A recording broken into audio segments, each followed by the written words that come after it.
Hi hello welcome to our channel. నేను మీ సిరి. ఈరోజు మనం చెప్పుకోబోయే కథ ఇష్టమైన సకుడ పార్ట్ 193. ఆలస్యానికి మన్నించండి. కథలోకి వెళ్దాం. తన తల్లి ఏం అడుగుతుందో అర్థమైనట్టు ఆమె భుజం మీద చేయి వేసి ఆగమన్నట్టు చూశాడు గగన్. మాలవిక కొడుకు వైపు చూసి ఆగిపోయింది. ఆ రోజు సాయంత్రానికల్లా ఇంటికి వచ్చేశారు. ఓ రోజు నువ్వు ఎక్కువ ఏమీ ఆలోచించకే, కూతురి చేతి మీద చేయి వేసి చెప్పింది రేవతి. ఆమె చేతిలో ఇమిడిపోయినట్టు ఉంది. చిన్నపిల్ల చేతిలా మారిపోయింది ధరణి. అంతేకాని ఇంకేం మాట్లాడలేదు ధరణి. అక్కడే కూర్చుంటావా, పద బయటికి వెళ్దాం అని రేవతి అడుగుతోంది. ఎక్కడ కూర్చున్నా ఒకటే కదా, నాకేం కనిపించదు అంటున్న ధరణి సమాధానం చాలా మామూలుగా ఉంది. రేవతికి నోట్లో నుంచి మాట రాలేదు. బాల్కనీలో ఉన్న గగన్కి ఆ మాటలన్నీ వినిపిస్తూనే ఉన్నాయి. కాసేపటికి రేవతి తేరుకుంది. ఇలా ఆలోచించకే, డాక్టర్ చెప్పారు కదా, నీకు మళ్ళీ కళ్ళు కనిపిస్తాయి అంటూ రేవతి దుఃఖాన్ని ఆపుకుంటూ పెదవులు గట్టిగా బిగించింది. ఇన్ని రోజులు సర్వం కోల్పోయినట్టున్న తన తల్లి గురించి ధరణికి తెలియదు. మునుపట్ల అన్నీ మాట్లాడుతున్న తల్లి మాత్రమే ఆమెకి తెలుసు. ధరణి ఇంకా సమాధానం చెప్పలేదు. నువ్వు వెళ్ళు, నేను పడుకుంటా. పడుకో, ఇప్పుడు ఎవరొద్దన్నారు, నేను ఇక్కడే ఉంటాను అన్నది రేవతి. అవసరమైతే పిలుస్తానులే అంది ధరణి. సరే, నువ్వు ముందు పడుకో అని నెమ్మదిగా కూతుర్ని వెనక్కి పడుకోబెట్టింది రేవతి. ధరణి కళ్ళు మూసుకుంది. ఆమె బాల్కనీలోకి వెళ్ళి గగన్కి వెళ్తున్నట్టు చెప్పడం ధరణికి వినిపిస్తూనే ఉంది. కాసేపు తల్లి వెళ్ళిపోతున్నట్టు బయట డోరు చప్పుడైంది. ఆమెకు మళ్ళీ తలనొప్పి కలుగుతోంది. విపరీతమైన ఆలోచనల తాలూకా నెమ్మదిగా వెలలిలా తిరిగి చేయి చాపి ల్యాంప్ టేబుల్ దగ్గర తడమడం మొదలుపెట్టింది. గగన్ గదిలోకి వచ్చాడు. ఆమె చేస్తున్నది చూస్తున్నాడు. ఆమె చేయి ఏదో వస్తువు కోసం వెతుకుతున్నట్టుంది. మరో నిమిషానికి ఆమె చేయి తడుముతూనే ఉంది. ఆమె కావాలనుకున్నదేదో ఆమెకి చిక్కనే లేదు. నెమ్మదిగా ఆమె కళ్ళ నుంచి నీళ్లు రావడం మొదలయ్యాయి. ఆమె 2 చేతులతో గట్టిగా కళ్ళు తుడుచుకుని మళ్ళీ మామూలుగా పడుకుంది. ధరణి గగన్ పిలుపు విని ఉలిక్కి పడ్డట్టు మరోసారి కళ్ళు తుడుచుకుంది. ఆమె గట్టిగా ఊపిరి పీల్చుకుంటోంది, ఏడు పాపుకోవడానికి అన్నట్టుగా. ఏం వెతుకుతున్నావు అతను అడుగుతుంటే వాటర్ అని అబద్ధం చెప్పింది. అది అతనికి అర్థమైంది. ఆమె చేతికి వాటర్ బాటిల్ తగిలింది, కానీ ఆమె దాన్ని పక్కన పెట్టేసింది. ఇవ్వనా అని అడిగాడు. హా అంది. అతను నెమ్మదిగా వాటర్ తాగించాడు. బయటికి వెళ్దాం పదా అని అడిగాడు.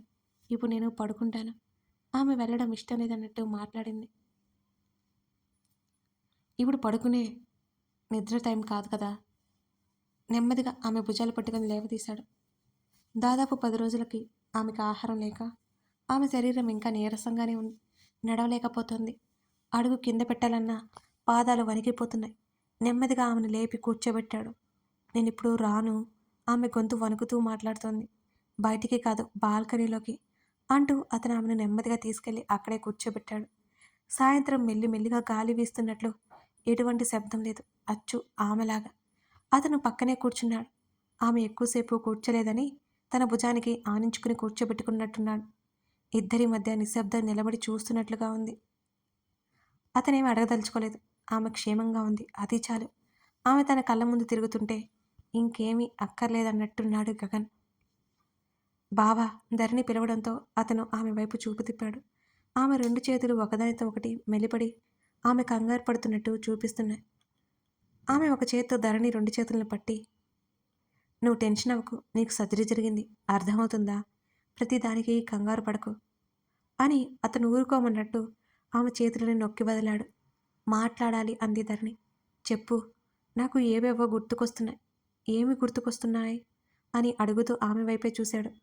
ఆమె కనుచూపు ఒకవైపు నిలకడగా లేనట్టు కనుపాప అటూ ఇటూ కదులుతోంది. ఆమె ఏదో చెప్పడానికి ప్రయత్నం చేస్తూ అంతలోనే ఆగిపోతున్నట్టు ఆమె గొంతులో గుటకపడింది. సరే సరే, టెన్షన్ అవ్వకు, తర్వాత మాట్లాడుకుందాం. ఆమె భుజం చుట్టూ చేతిని వేసి తట్టాడు ఆగమన్నట్టుగా. ఆమె అసహనంగా ముఖం పెట్టుకుంది. నెమ్మదిగా అతని ఛాతీ మీద వాలి ఆమెకి అన్నీ గుర్తుకొస్తున్నాయి. వాళ్ళిద్దరి మధ్య చిన్ననాటి సంగతులన్నీ. మీరు కూడా గతంలోకి వచ్చేయండి. శుక్రవారం తెల్లవారుజాముది. తల్లి, తండ్రి, మావయ్య, నాని ఎందుకంత కంగారు పడుతున్నారో ఆ చిన్నారి గగన్కి అసలు అర్థం కావడం లేదు. చాలా ఇరిటేట్ ఫీల్ అయిపోతున్నాడు. లోపల తన అత్తయ్య అరుపులు వినిపించగానే గగన్ ఉలిక్కిపడ్డాడు. వెంటనే తల్లి ఒడిలో ఉన్న వాడల్లా పరిగెత్తుకుంటూ రూమ్ దగ్గరికి వెళ్ళాడు. వెంటనే ఆ తలుపు బద్దలు కొట్టి లోపలికి వెళ్ళాలి అనేంత ఆవేశం వస్తోంది ఆ బుజ్జి గగన్‌కి.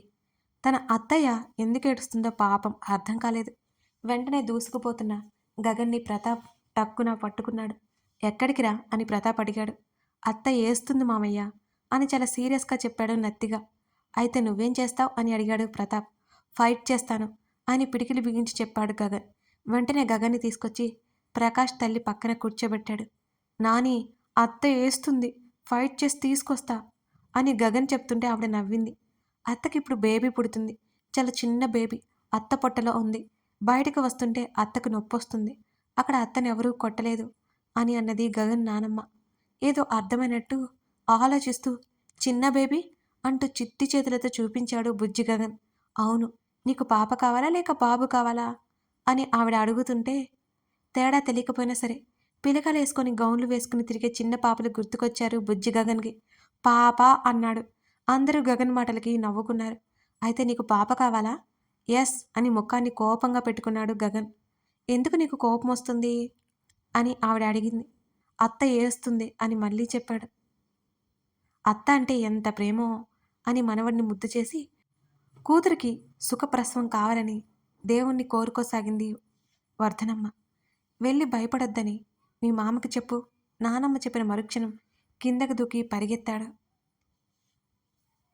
గోడకి ఆనుకుని టెన్షన్‌గా ఉన్న ప్రతాప్ చేయి పట్టుకొని లాగడంతో గగన్ వైపు చూశాడు. ఎత్తుకోమన్నట్టు చేతులు చాపాడు. ప్రతాప్ నవ్వుకుంటూ ఎత్తుకున్నాడు. "పాప వస్తుంది. టెన్షన్ పడొద్దు" అని నాని చెప్పింది అని ముద్దు ముద్దుగా స్పష్టంగా మాట్లాడుతున్న గగన్ని ముద్దు చేసి తన ఇంటికి మహాలక్ష్మి రావాలని కోరుకుంటున్నాడు ప్రతాప్. కాసేపటికి పసిబిడ్డ ఏడుపు వినిపించింది. అందరి ముఖాల్లో ఏదో రిలీఫ్‌నెస్ వచ్చింది.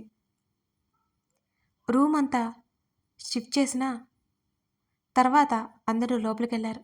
తండ్రి ఎత్తుకోవడంతో తన అత్త పక్కనే కనిపించింది చిన్న పాప గగన్‌కి. కుంకుమ పువ్వు రంగులో ఉన్న ఆ చిన్ని పాపను చూసి క్షణం భయమేసింది. అందరూ ఎత్తుకొని తన అత్తతో మాట్లాడుతున్నారు. అలాగే తండ్రి దగ్గర నుంచి గగన్ చూస్తున్నాడు ఆ పాపని. "నీ పెళ్ళాం పుట్టేసింది" అంటున్న నానమ్మ మాటలకి అప్పుడు అర్థం తెలియలేదు అతనికి. "అమ్మా, నువ్వు ఊరుకో. ఇప్పుడెవరిని చెప్పకు" నీరసంగా ఉన్న రేవతి తల్లి వైపు చూస్తూ చెప్పింది. "చూస్తూ ఉండు. ఇదే నా మనవడికి పెళ్ళాం" అంటూ చేతుల్లో పెట్టుకుంది ఆ పాపని. రేవతి సడన్‌గా దిగులుగా అయిపోయింది. ఎందుకో అందరికీ తెలిసినా ఎవరూ అడగలేదు. రేవతి భుజం మీద చేయి వేసి ఓదార్పుగా చూశాడు ప్రతాప్.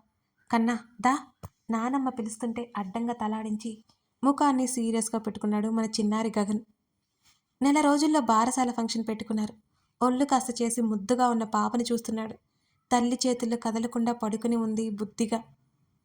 ధరణి అని రేవతి స్వయంగా పేరు పెట్టుకుంది తన కూతురికి. అప్పుడు పిలిచాడు గగన్ని పాప చెవిలో చెప్పమని. "దన్ని" అని పూర్తిగా పలకడం రాక చెప్పి కళ్ళు తెరవకుండా కళ్ళు మూసుకొని నిద్రపోతున్న ధరణి బుగ్గగిల్లాడు గగన్. ఒక్కసారిగా ఏడుపు అందుకుంది ధరణి. అది ఎవరూ చూడకపోవడంతో ఎందుకు ఏడుస్తుందో ఎవరికీ అర్థం కాలేదు. ప్రకాష్ ధరణిని తీసుకుని అలా తిప్పుతున్నాడు గాలికి. ఆ ఫంక్షన్ అంతా అయిపోయింది. ఊయల్లో పడుకున్న ధరణి దగ్గరికి వెళ్ళి అలాగే నిలబడి చూస్తున్నాడు గగన్. పట్టు లంగా జాకెట్లో అది కాస్త లూజ్ అయ్యి అప్పుడే రేవతి బంగారు నగలు మితంగా పెట్టేసింది. వాళ్ళిద్దరినీ అలా ఫోటో కూడా తీశాడు ప్రకాష్. ముఖాన్ని ముందుకు పెట్టి ధరణి బుగ్గ మీద ముద్దు పెట్టుకున్నాడు మొట్టమొదటిసారిగా. గగన్ వేలుని పట్టుకుంది ధరణి. పెద్ద పెద్ద కళ్ళతో మినుకుముకు మినుకుమంటూ చుట్టూ చూస్తోంది. అప్పుడు నవ్వాడు.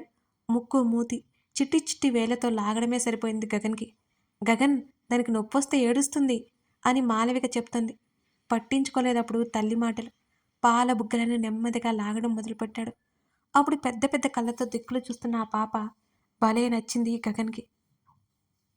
6 నెలల రేవతి అక్కడే ఉంది. పాపని క్షణమైనా వదిలేవాడే కాదు గగన్. ఎవరు ఎంత చెప్పినా బుగ్గలు గిల్లడం మాత్రం అతను మానలేదు. నెలలు గడిచే కొద్దీ ధరణి నవ్వడం స్టార్ట్ చేసింది. చప్పట్లు కొట్టి నవ్వించేవాడు. బుగ్గలు లాగి ఏడిపించేవాడు కూడా. పెదవి చివర విరిచి అలిగి ఏడ్చేది. అప్పుడు ఇంకా భలే నచ్చేది. ఆ తర్వాత ఎప్పుడో కలిసినప్పుడు చూసేవాడు పాపని. మనకు అలాంటి పాప కావాలని మాలవికతో రోజు గొడవ చేసేవాడు గగన్. ఏదో ఒకటి చెప్పి సర్ది చెప్పేది. ఇక వినకపోతే అప్పటికప్పుడు బయలుదేరిపోయేవాళ్ళు.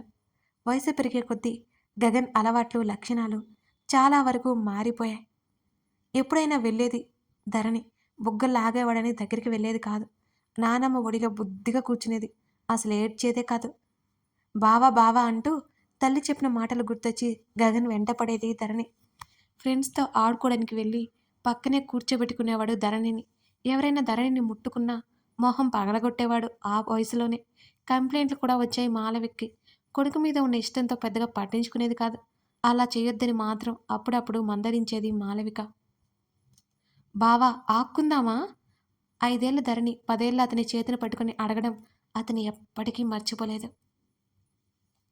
పట్టు పావడలో పిలకలు వేసుకుని అత్త పెట్టే పెద్ద పెద్ద కాటుక బొట్టుతో, అంతేకాకుండా ఆ పెద్ద పెద్ద కళ్ళకి కాటుక పెట్టి, పిలకలకు పువ్వులు చుట్టుకొని, ఆ పట్టు పావడ పైకెత్తి పట్టుకుని అతని వెంట పరిగెత్తేది ధరణి. అప్పటికి అతనికి జెండర్ గ్యాప్ తెలిసిందేమో. ఇంతకు ముందులా నవ్వడం, ఆడించడం చేసేవాడు కాదు ఆమెని. తనతో ఆడుకోలేదని ధరణికి కోపమొచ్చేది. అలిగి ఏడ్చేది. తప్పితే అడిగేది కాదు. అందరితో చెప్పేది గగన్ తనతో ఆడుకోవట్లేదని. అసలు రియాక్ట్ అయ్యేవాడే కాదు. ఆ తర్వాత ధరణి రావడం తగ్గిపోయింది. ఇద్దరూ స్కూల్స్‌లో బిజీ అయిపోయారు బాగా. మెల్లిగా వయసు పెరిగే కొద్దీ దూరం ఏర్పడింది. ధరణి ఇంట్రోవర్ట్ అవ్వడంతో ఇంకా ఇంకా దూరం పెరిగిసాగింది ఇద్దరి మధ్య. అయినా సరే ఆమెకెందుకో చిన్నప్పటినుంచి అతనంటే ఎనలేని ఇష్టం. నీ మొగుడేవాడు అని తన అమ్మమ్మ చెప్పిన మాటలు గుర్తుకొస్తున్నాయి ధరణికి. తన తల్లి వారించేది. పెద్దయ్యాక ఎవరు ఎలా ఉంటారో తెలీదు. ఒక్కోసారి అలాంటి మాటలు మాట్లాడొద్దని వర్ధనమ్మకి గట్టిగా చెప్పేది రేవతి. ఒక్కొక్కసారి తల్లిదండ్రులతో పాటు హైదరాబాద్ వచ్చేది ధరణి. ఆ రోజు గగన్ స్కూల్కి వెళ్ళింది మావయ్యతో పాటు. అప్పటికే 10th క్లాస్‌కి వచ్చేశాడు గగన్. అతడు 10th క్లాస్ చదువుతున్నాడు. బావా సంతోషంగా దూరం నుంచి అరిచింది. ఫ్రెండ్స్ అందరూ అదోలా చూస్తుంటే సీరియస్‌గా వచ్చాడు దగ్గరికి గగన్. ధరణి బుగ్గలు గట్టిగా లాగేసి ఏడుపు మొహం పెట్టుకొని చూసింది ఆమె. ప్రకాష్ ఇద్దరిని తీసుకొచ్చి కారులో వెనక కూర్చోబెట్టాడు. కూర్చోమని చెప్పి ఐస్ క్రీమ్ తీసుకురావడానికి ప్రకాష్ వెళ్ళాడు. ఇంకోసారి బావా అని పిలిస్తే కొడతాను అని సీరియస్‌గా వేలు చూపించాడు గగన్. కోపం చూపిస్తేనే బెదిరిపోయే ధరణి బిక్కమొహం వేసింది అతను అలా అనడంతో. పిలుస్తావా ఇంకోసారి అని మళ్ళీ బుగ్గలు లాగబోతుంటే 2 చేతులు చెంపలకు అడ్డు పెట్టుకుంది. పిలవనన్నట్టు అడ్డంగా తలాడించింది. ఆ సిచ్యువేషన్ ఆమె ఎప్పటికీ మర్చిపోలేదు. అలాంటి సంఘటన మళ్ళీ ఇంకోసారి కూడా ఎదురైంది. అందరిలా ఉన్నప్పుడు అలా పిలవద్దని చెప్పానా? చాలా ఇరిటేట్ ఫీల్ అయిపోయాడు గగన్ ఒకసారి. అప్పటికి 15 ఏళ్లు నిండిన ధరణికి ఆ మాటలు గట్టిగా తాకాయి. అప్పటినుంచి పూర్తిగా దూరం పాటించడం మొదలుపెట్టింది ఆమె. అప్పటికే వర్ధనమ్మ చనిపోయింది. ఇక ఇంటికి రావడం చాలా తగ్గించేసింది ధరణి. ఎప్పుడైనా వస్తే పార్వతమ్మ ఉండేది. ధరణిని గగన్‌కి దూరంగా ఉండమని ఇండైరెక్ట్‌గా చెప్తుండేది పార్వతమ్మ. ఆ మాటలు ఆ లేత మనసుకి శరాల్లా గుచ్చుకునేవి. తల్లి ఎంత చెప్తున్నా ఎక్కువ వెళ్ళడానికి ఇష్టపడేది కాదు. స్కూల్, కాలేజ్ అనే పట్టించుకునేవాళ్ళు కాదు. ఆ తర్వాత ఇంక గగన్‌తో మాటల్లేవు పూర్తిగా. అతనికంటూ వేరే ప్రపంచం క్రియేట్ అయిపోయింది. ధరణికి కూడా అంతే. ఎప్పుడైనా తన తల్లి మాట్లాడుతుంటే వినేది అంతే. తన అత్తయ్య, మామయ్యలతో తను మాట్లాడుతుండేది. వయసు పెరిగే కొద్దీ గగన్ మీద ఉన్నది ఇష్టం మాత్రమే కాదు. అంతకు మించి ఏదో ఉందని ధరణికి అర్థమవుతోంది. కానీ తన వయసుకి అవన్నీ ఆలోచించడం కరెక్ట్ కాదని ధరణికి అనిపిస్తూ ఉండేది. మాట్లాడకపోయినా, దూరంగా ఉన్నా తనకు అతనంటే ఎందుకంత పిచ్చో ధరణికి అర్థం కాదు. అప్పుడప్పుడు తన అత్తయ్య, తల్లి మొబైల్‌కి పంపించే గగన్ ఫోటోలను సీక్రెట్‌గా తెగ చూసేది. అతని మాటలను కూడా సీక్రెట్‌గా తెగ వినేది ధరణి. ఎప్పుడైనా రేవతి మాట్లాడమన్నా తప్పించుకొని తిరిగేది. అతనికి తనంటే ఏమాత్రం ఇష్టం లేదని ఎప్పుడో అతను చిన్నప్పుడన్న మాటకి ధరణి ఫిక్స్ అయిపోయింది. ఇష్టం లేకపోయినందువలనేమో తనని పిలవద్దని అన్నాడని ఆమె ఫీల్ అయింది. ఇద్దరి మధ్య అనుకోకుండా వచ్చిన దూరం అలాగే చాలా వరకు ఉండిపోయింది. గగన్ స్టడీస్ కంప్లీట్ అయ్యి ఎంబీఏ చేయడానికి స్టేట్స్ వెళ్తుండటం, తన మామయ్య పార్టీ ఇవ్వడంతో చాలా రోజుల తర్వాత అతన్ని చూడాలని తల్లిదండ్రులతో పాటు వెళ్ళింది ధరణి. 16 ఏళ్ల ఆమెకి నూనూగు గుమ్మిసలతో ఎప్పుడూ లేని విధంగా సరికొత్తగా కనబడుతున్న అతని రూపం మదిలో ముద్రించుకుపోయింది. అక్కడ 2 రోజులున్నా సరే గగన్ కంట పడలేదు. ఆమె వచ్చిన సంగతి తెలిసినా అతను కనీసం మాట్లాడడానికి కూడా రాలేదని ఉక్రోషం, కోపం అన్నీ ఉన్నాయి ఆమెలో. రేపు ఇక స్టేట్స్‌కి వెళ్ళిపోతాడనగా ఓ రోజు అతనికి ఎదురుపడింది ధరణి ఒంటరిగా. కథ కొనసాగుతుంది. ధరణికి గగన్ అంటే ఎంత ఇష్టమో మీ అందరికీ తెలుసు.